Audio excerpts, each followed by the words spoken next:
Hi, I'm just getting ready for this Sunday evening's Gifts of the Holy Spirit meeting.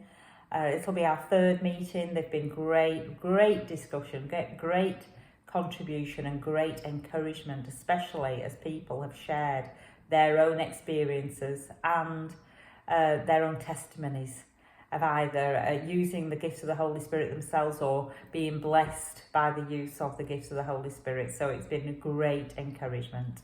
So I just wanted to remind people about the meetings. Hopefully it'll be recorded again.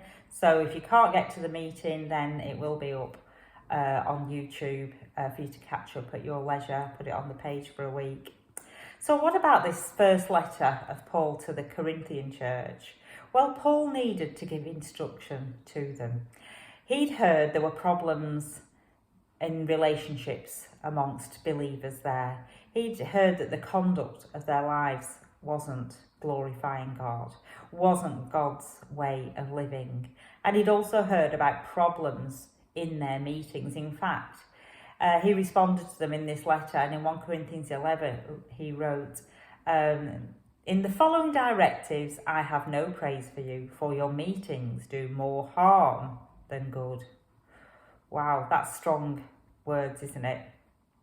And then he goes on in the next chapters to address things he was concerned about. But it's great because it benefits us.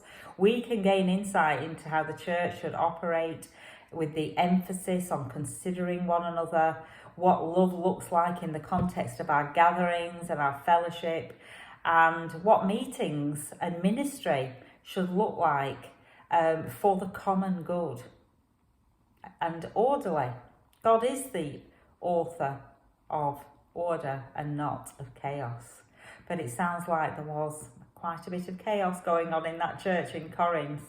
The Corinthians seemed keen to impress each other. They were operating in the gifts. There were people using other languages, but these weren't being interpreted. There were people reading between the lines, competing to prophesy and competing to be heard. But Paul thankfully laid out guidelines that we can find helpful. What was Paul's response? It wasn't stop the meetings. It wasn't stop using the gifts.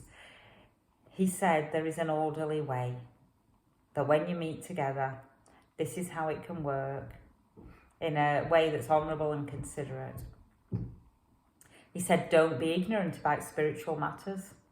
He said, desire the gifts of the Holy Spirit. He said, be eager to use them and don't forbid the use of them. So we want to know about them. We want to honour them. We want to utilise them. We want to grow in them. They are good gifts from our good Lord. The gifts can be misused in churches even today, as they were in Corinth. There can be dysfunctional or unhelpful demonstrations of the gifts of the Holy Spirit, because I'm sure you won't be surprised. Christians can at times be a bit carnal, a bit fleshy, and they can sometimes get carried away. Or maybe we can all get a bit carried away and a bit fleshy at times, I don't know. So, but do remember, these are good gifts. They enable us to function in a spiritual capacity. We've been born of the Spirit. We need to be functioning in a spiritual capacity.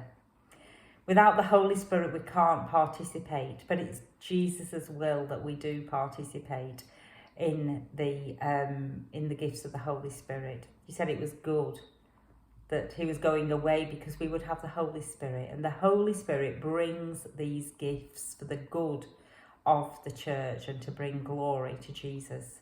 So no matter what our bad experiences, we should stay open to the true function of the gifts of the Holy Spirit and the operation of the gifts. So it's great, we can look at the Bible together, seeking to use and grow in the gifts in a way that represents or represents and glorifies Jesus. Looking forward to it. Hope you can come and join in. See you soon.